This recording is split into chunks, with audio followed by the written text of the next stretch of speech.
ჩვენ დაუბრუნდით პირდაპირ ეთერში და სანამ რეკლამაზე ვიყავით, ცოტა შევიხედე სოციალურ ქსელში და მართლა წარმოუდგენელი რაღაც ხდება თბილისში.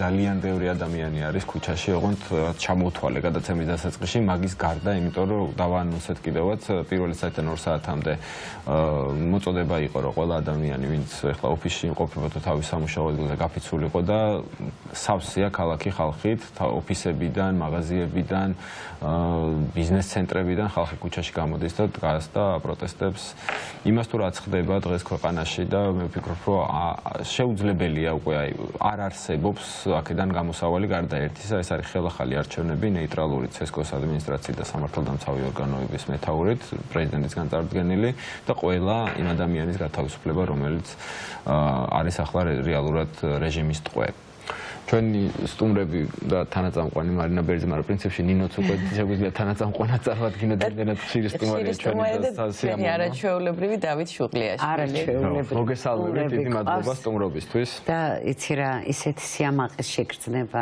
იმიტომ რომ ძალიან მაგარიერი ვართ. და მე დარწმუნებული ვარ, რომ ყველაფერი კარგად იქნება, სხვანაირად არ შეიძლება.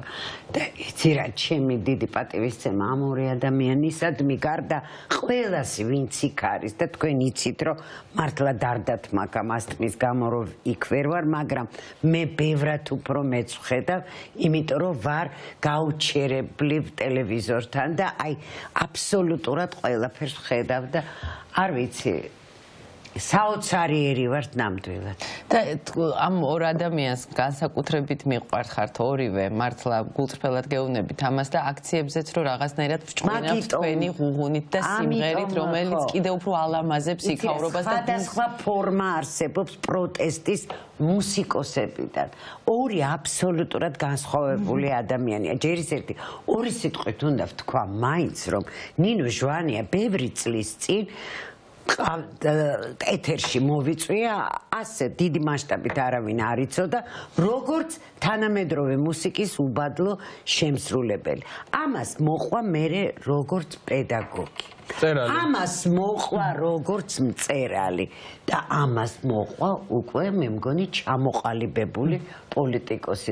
ვერ გავიგე პრაქტიკულად ჩემ ხელში გადის. არა, თან ყველაზე მთავარი რა არის, იცი რომ აქ არაჩვეულებრივი გეუფლება ოპტიმიზმი ნებისმიერ სიტუაციაში რა როგორ მძიმეთაც არ უნდა გზნობდე თავს რომ დავინახავ ნინოს და დაილაპარაკებს იმედი გეძლევა რომ ყველაფერი კარგად იქნება ეს არის ღმერთისგან ნაბოძები რაღაცა თვისება რომელიც ნინო შენ გაქვს და ოპტიმიზმი არის ეს ძალიან ჭირდება ჩვენ საზოგადოებას დღეს აი ეს ფსიქოლოგიურად გამაგრება და დათო შუღლიაშვილი ხა ნუ აი ძალიან მოგრძალებული ადამიანი ძალიან დიდი მუსიკოსი, ფოლკლორისტი, რომელსაც ისეთი განსხვავებული არის მიტინგზე და დგას თავის ბიჭებთან. იცით რა, ნუ გეუხერხულებათ, იმიტომ რომ არის დრო, როდესაც ადამიანებს უნდა ვუთხრათ ერთმანეთს, რომ არიან ძალიან მნიშვნელოვანი. დავაკელით და აუცილებლად სათქმელია. შენ ბიჭებთან ერთად ანჩისხად და გირთდებიან იქ და ეს ისეთი სიმღერა მოდის, რომ არ ხელიდან მიდიხარ. მე გეუნები როგორც აი ესე მაყურებელი. და ნუ აბსოლუტურად ნინა რომელმაც უცბად შექმნა ერთი ნაწარმოები, იმიტომ რომ ჩაწერა ეს ხმები და ის და მეორე დავიწყოთ იმ თემაზე ლაპარაკი. მეორე რა თემითაც მომწონს ახლა აქ რო ხარ და მე გავაგრძელოთ რაღაცეები. თქვენი ეკა ჭავაშვილის ნაწარმოები. ხო, კი ბატონო. და ერთ-ერთმა ჟურნალისტმა კითხა თქვენ რა სპეციალობის ხართ და მე მუსიკოსი ვარ, სასტვენზე სვისტოკზე უკრავ. ეკა ჭავაშვილმა რომელიც ნუ არ ვიცი ხა. ეკა ჭავაშვილი. აბსოლუტურად საოცარი კომპოზიტორი. უცბად დაუწერა ნაწარმოები სვისტოკისთვის და ფორტეპიანოსთვის. აი ესა ვართ ქართველები. მარინა, ძალიან დიდი ბოდიში და მოგეხადოთ ნინო საკეკელია უნივერსიტეტის საკუთრების სტუდენტებთან ერთად და ვნახოთ შეგაწყვეტინებთ და ვნახოთ რა ხდება საქართველოს უნივერსიტეტში. მიმდებარე ტერიტორიაზე ალბათ. მოწებით უთხარი. ნინუცა მოგესალმებით შუადღე მშვიდობის. თქვენ მოგესალმებით, კადრებში ხედავთ თქვენ, რომ თბილისის მერია მსვლელობით საქართველოს უნივერსიტეტის ლექტორებით, სტუდენტებით მიემართებიან უკვე უნივერსიტეტისკენ, ცოტა ხნის წინ გადაკეტილი იყო მერიის მიმდებარე ტერიტორიაზე ცენტრალური ქუჩა, იქ რამდენიმე საპროტესტო აქცია. ჩვენ შეგვიძლია რომ კოკა თოფურიას ვესაუბროთ ახლა პირდაპირ ეთერში. მოგესალმებით. დაიგეგმა საპროტესტო აქცია მერიასთან, რატომ აირჩიეთ ქალაქის მერია და ახლა როგორია თქვენი გეგმა? ეს ერთსაათიანი აქცია იყო, უნივერსიტეტის თანამშრომლმა პროფესორ მასწავლებელმა დააფიქსირეს თავიანთი პოზიცია და ახლა უბრუნდებიან სალექციო პროცესს. კი ბატონო, მთავარი გზავნილების ხადია გქონდათ ამ აქციაზე, აი ამაზეც რომ გვითხრათ. რა თქმა უნდა, ჩვენი გზავნილი არის ერთადერთი ხელახალი არჩევნები, ყველა პოლიტპატიმრის გათავისუფლება. კი ბატონო, ძალიან დიდი მადლობა. როგორც გითხარით, აქციის მონაწილეები იყვნენ შეკრებილები მერიასთან, აქ დაიგეგმა რამდენიმე საპროტესტო აქცია საჯარო მოხელეების და ასევე საქართველოს უნივერსიტეტის სტუდენტების, ასევე ლექტორების, უნივერსიტეტის რექტორს ეს ვესაუბრებოდით ახლა პირდაპირ ეთერში. ეს იყო დაგეგმილი აქცია 1 საათის მანძილზე გაიფიცე და ამ აქციის ფარგლებში 1 საათით იყვნენ შეკრებილები მერიასთან.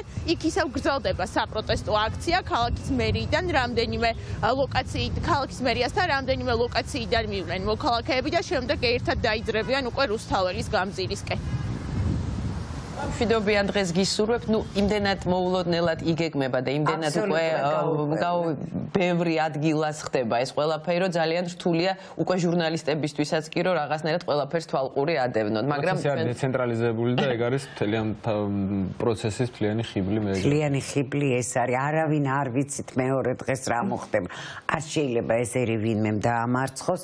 კრეატიულობა გვაქვს ნამდვილად და აუცილებლად უნდა გავიხსენო მთავრობა რომ შეიცვალა ცოტა ხანი მომიწია კულტურის სამინისტროში დარჩენა ცოტა ხანი მართალია და ერთ-ერთმა ადამიანმა მითხრა რომ სიტყვა ძალიან გთხოვთ გაბატონო მარინა სიტყვა კრეატიულიო და ფიარიო ამოიღეთო ეგო ნაცების ტერმინოლოგია არის.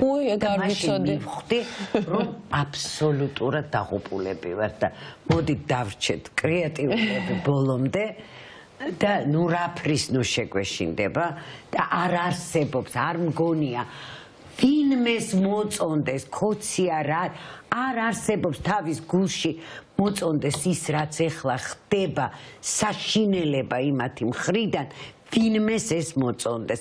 მოდით რაღაცნაირად შევთანხმდეთ, ხო ამ ძიმე დღეა არ ვიცი კონტრაქცია გამოაცხადეს, მოდით ისევ სიყვარულით ვაჯობოთ ყველას.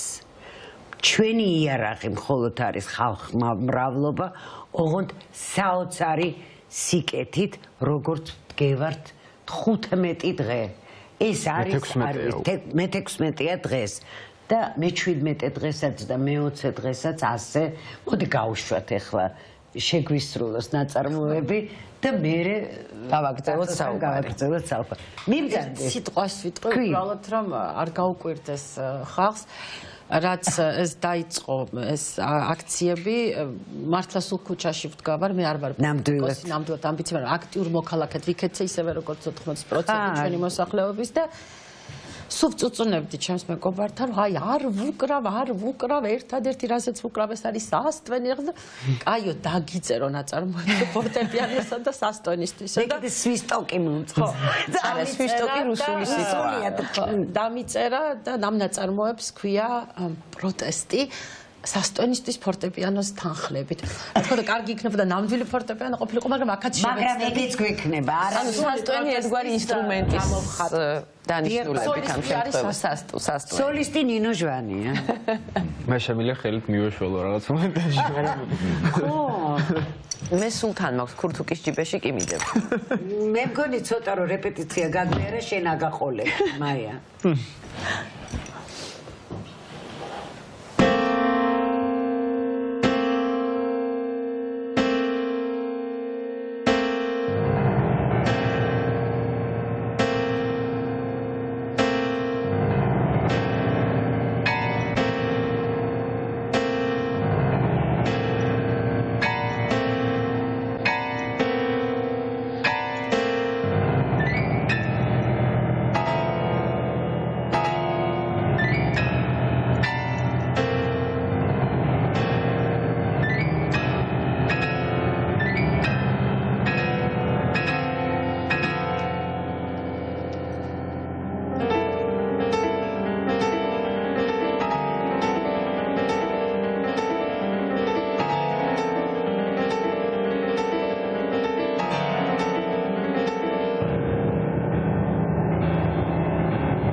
ძალიან მაგარი.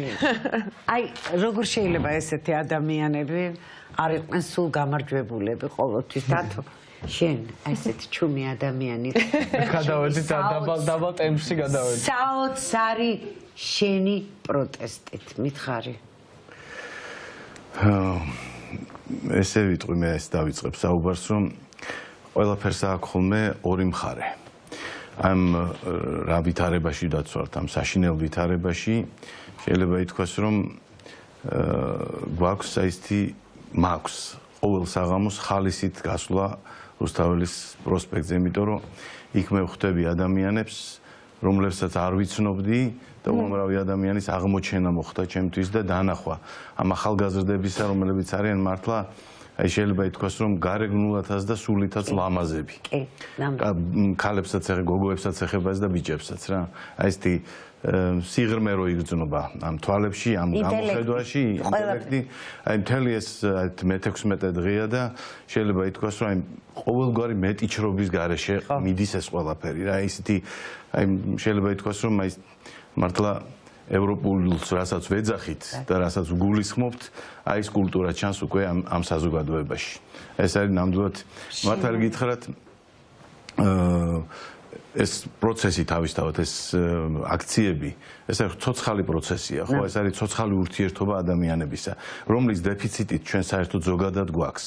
მე რაღაცა შეიძლება პირდაპირ პარალელი, ზუსტი პარალელი არ არის, მაგრამ ვიხსენებ 90-იან წლებს, როცა სინათლე ჩამქრალი იყო, რაღაც გაზიც არ იყო ხოლმე და მეზობლები, რომლებიც ერთმანეთს არ იცნობდნენ, ჩადიოდნენ ეზოში და საერთო ქვაბში ხარშავდნენ რაღაცა და ურთიერთობები იყო ერთი გობიდან. სულ სიმღერა იყო თან. ვიღაცა პირველს ამბობდა, ვიღაცა მეორეს, ვიღაცა ბანს. აბსოლუტურად ეს მე მომსწრე ვარ ამის ყველაფრის და იცი სულ რა მაინტერესებს იქ რომ იწყებს სიმღერას. აი ეს ახალგაზრდები ყვებიან.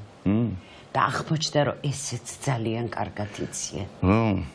მართალი გითხრათ, აი იმაზე იყო საუბარი, რომ რაღაც ეს აქციები სწორედ სცენის, მიკროფონის ძალიან კარგია, რომ არც სცენაა და არც მიკროფონი. რაღაც სპეციალური დადგმები რო არ ყოფილიყო და ძალიან მნიშვნელოვანია, რომ აი ნუ ნახევრად სპონტანურად შეიძლება ესე ითქვას, მაინც მოხდა, რომ აი რაღაც ხალხური სიმღერა აჟღერდა ამ ბოლო საღამოები, რამაც რაღაცნაირად ისეთი ძალიან ბუნებრივი სახე მიიღო და ძალიან ენერგიის მომცემი მთელი საზოგადოებისთვის. და მინდა გითხრა, მე ჩემი საშინელი წუნკალი ყურებით ისეთი სისუფთავეა, ბგერის, რომ დიდი ხანია მე უკვე დარბაზებშიც რაღაცა ყურს მოვკრავ, რომ ეგრე არ არის საქმე, მაგრამ ამ შემთხვევაში აი გაოგნებული ვზივარ და ეს ახალგაზრდა გოგო ბიჭები აი ასე სუფთად მღერიან. მართლა ხალხური მუსიკა. იცით, რა დღეს ვახსენებდი მარინა ზუსტად, რომ რაღაცნაირად აი კოლექტიური იდენტობა, ახალი კოლექტიური იდენტობა წარმოიქმნა. აი თითქოს პატრიოტიზმი, სამშობლოს სიყვარული, რელიგია, სარწმუნოება, სიმღერა,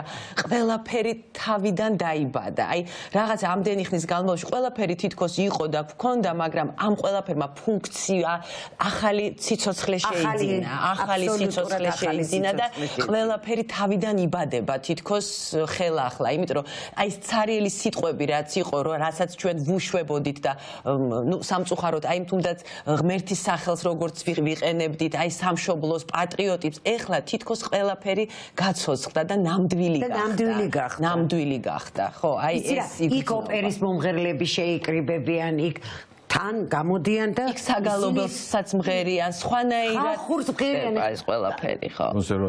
კონსერვატორის სტუდენტები მართალია ვერც რექტორს ვხედავ, ვერც კონსერვატორის იმის რა ქვია ოპერის დირექტორს ვერ ვხედავ, მაგრამ ეს ძალიან მეორე ხარისხი. აი ძეგლებმაც თითქოს სიცოცხლე დაიწყო, ეს სალომემაც აღნიშნა, ქართლის დედა, რომელიც ნუ სიმბოლო არის ამ ქალაქის, ხო და რაღაცნაირად იყო ეს ქართლის დედა, ყოველთვის მე რაღაცა ერთი იყო, მეორე შეცვალეს, რაღაც აი ხუმრობებიც კი იყო ამ ქანდაკებასთან დაკავშირებით, ხო? დღეს ხვდები რატომ დგას თურმე ამ ქალაქში ქართლის დედა და რამხელა ძალა აქვს ქართველ დედას ზოგადად და რამხელა ძალა აქვს ქალებს ამ ქვეყანაში. აი თითქოს ყველაფერი გაგვიცოცხლდა, იმიტომ რომ რაღაცნაირად გაუბრალოვებული იყო. მე ასე ვფიქრობ ყოველ შემთხვევაში. შეიძლება ვცდები, მაგრამ არასდროს არავინ არ უნდა გაეკაროს აი ამ სისუფთავეს და არავინ არ უნდა გაბედოს. ამის წაშლა, ამას ვერ წაშლი. გორგასალის ძეგლის მახსენდება იმ დროშით, ქართულ საქართველოს დროშით ხელში, რომელიც გაფერად და იმ დროს. იმდაც ეს არტისტები, აი ასეთი სუფთები და ასეთი ნამდვილები და მე მიკროფონს მიუშვერ ჩვეულებ სულ ვამბობდი ხოლმე რომ რაღაცა არა აქვთ ეს მეტყველება ისე ჩამოგიყალიბებს რა უნდა რა გზით უნდა და როგორ უნდა ამიტომ დარწმუნებული ვარ მე დარწმუნებული ვარ რომ ეს შედეგს ძალიან დიდ შედეგს გამოიღებს თავარია არავინ არ დაუპირისპიროს. იმიტომ რომ ძალიან ისედაც ძალიან ბევრი ცუდი აქვს გაკეთებული. ძალიან ბევრი. 12 წელიწადია უნდათ რომ დაგვაპირისპირონ. არ გააბედოს ახლა არავინ. იმიტომ რომ არ არის ქართველი ადამიანი იმის ღირსი. არ არის იმის ღირსი, რომ ნიჭიერი პიანისტი ციხეში ჩასვან, ნიჭიერი არტისტი ჩასვან, ნიჭიერი მწერალი, თან სემონ, ექიმი, არქიტექტორი. ამის ხელის ხლება არ შეიძლება. ვეღარ გამოვლენ ეგენი. ისე მე მაქვს ეს შეგრძნება თუ რამე გაგვაერთიანა არის ისევ აი ამ ძალიან ცუდად ჟღერს, მაგრამ დარბევებმა და აი ამ საშინელმა ქცევამ, იმიტომ რომ მე პირადად ვიცნობ, ახლა ჩვენ სფეროშიც არის სეგმენტი, რომელიც ქართულ ოცნებას უჭერდა მხარს და ამის უფლებაც ჰქონდათ ხა დემოკრატიის პრინციპების თვალსაზრისით, მაგრამ მე არ შემხვედრი ადამიანი, ვინც არ არის აღშფოთებული იმით, რაც ახლა კუჩებში ხდება. ანუ ქართული ოცნების მხარდამჭერებისგანაც კი ვგრძნობ ამას და როგორ შეიძლება მეთქი სულ ამას ვიძახი რა რამე გახარებდეს დღეს ასეთ სიტუაციაში მაგრამ აი ამის ერთიანობის შეგრძნება ის რომ ჩვენ ყველანი უნდა გავერტიო და საერთოდ არ ველოდი მაგათად ქეთიდოლიძე რო აღშფოთდა ხო აი ეს არის სახე იმისა რომ როგორ შეიძლება ადამიანი ქეთიდოლიძის შვილი და შვილები ხო აი ესეც ძალიან საინტერესო თემა. ხო, მე უბრალოდ ახლა მე თემა არ ვიცი, მაგრამ მე ნახე როგორ წირმა სოხაძის შვილი. აი ხო, ის კარგია რომ შვილებმა შეძლეს მაგალითად მშობლების დარწმუნება, მაგრამ მე მგონი შვილებმა კი არა, ის სწორედ აი ამ პოლიტიკამ შეძლო ამის გაკეთება და თუ რამე არ შეიძლება იყოს სოლიდარული არ იყო იმ ადამიანების მიმართ როგორც ექცევიან ამ ადამიანებს. ისევე როგორც მაგალითად ანრი კაკაბაძეს ახლა ბათუმში რო დაიჭირეს იმ ბიჭის შემთხვევამ გააერთიანა მთელი კონსერვატორია, დაწყებული რექტორით, დამთავრებული სტუდენტით. ანუ არ არსებობს ადამიანი რექტორი მინდა მაინც გარეთნა, ხო რა ვქნა. შეიძლება, მაგრამ ყოველ შემთხვევაში იცით რა არის სოლიდარობა ამ ბავშვს გამოუცხადა ყველამ. და აი რასაც ახლა თქვენ მოდით გაერთიანებულ და სიყვარულზე, მე მგონი აი ეს არის გზა, ჩვენ ვიპოვოთ ერთმანეთთან სასაუბრო.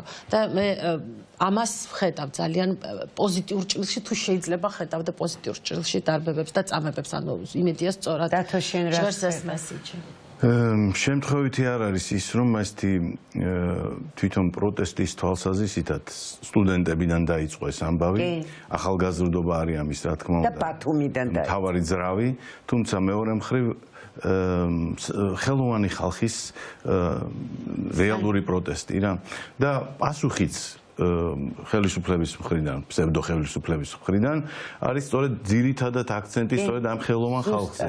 აი გუშინ რა ქვია ზვიადრატიანი კიდევ ერთხელ და კიდევ რა შეასაქმე ეს რატო არის გამორჩეული ფიზიონომია არ მოსწონთ ესე თუ გონი აქ არის მისი ლექსები ძალიან მნიშვნელოვანი აი სწორედ ამას უთყავენ პირდაპირ და რაც რა ბუნებრივ ასოციაციაც იწვევს რეჟიმი პოეტების წინა საუკუნის წინანდელ მოვლენებთან რაღაცა ეს პირდაპირი პარალელია რა რაც არის მაგრამ აი დღეს უკვე ის მომენტი დადგა როცა არა მხოლოდ ხელოვანი ხალხი, არამედ ყველა საზოგადოება, ყველა მიმართულებით, ხო ეს ტექნიკოსები და ტექნიკური მხარეც, ასე ვთქვათ, ჩვენი საზოგადოებისაც ის გააქტიურებული, როგორ წარმოიდგენთ ისეთი ხალხი რაღაც თავს იყრის ეს ერთად იმ მასშტაბით, რომ გადაკეტილია ამდენი ქუჩა უკვე დღეს.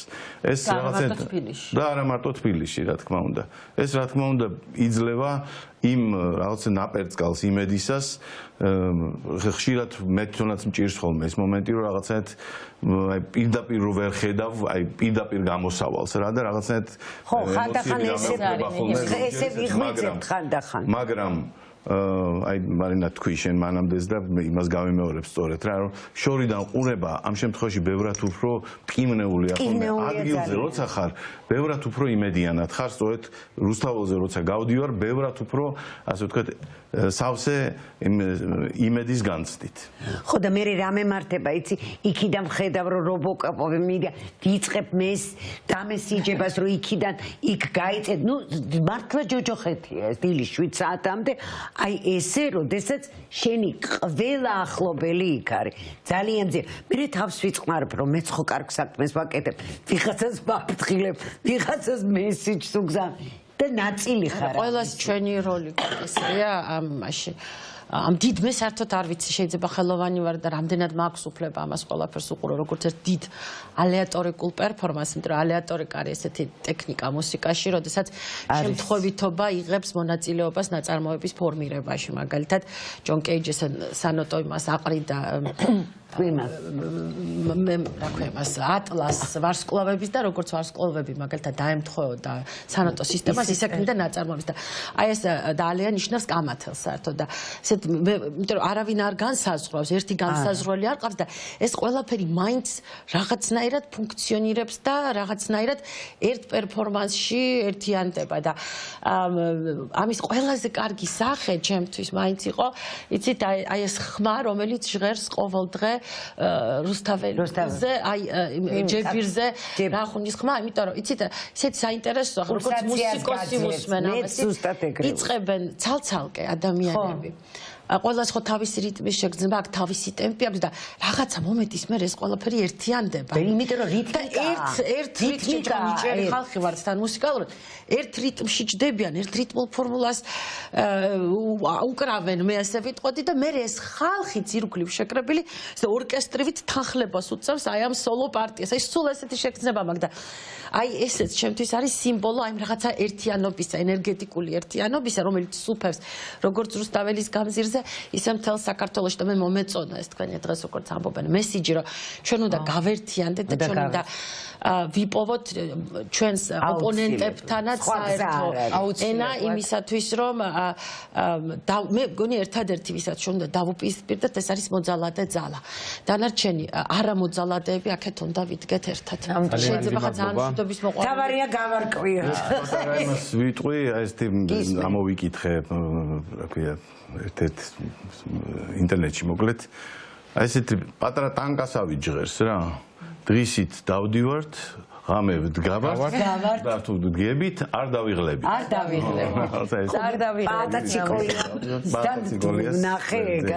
დავიღლებით ნამდვილად და ამის მაგალითი არის მე რამდენი დღეა და არ ვიღლებით და ბოლომდე იმიტომ რომ ეხლა დაღლა უკვე ამაზე ფიქრიც კი წარმოუდგენელია ნამდვილად დაგემშვიდობებით წარმატებებს და გამარჯვებას გისურვებთ ჩვენს ხანმოკლე რეკლამაზე გავალ და რეკლამის შემდეგ სტარტაპერებთან ერთად დაგიბრუნდებით რომლებიც ასევე პროტესტს უერთდებიან. დაგველოდებით.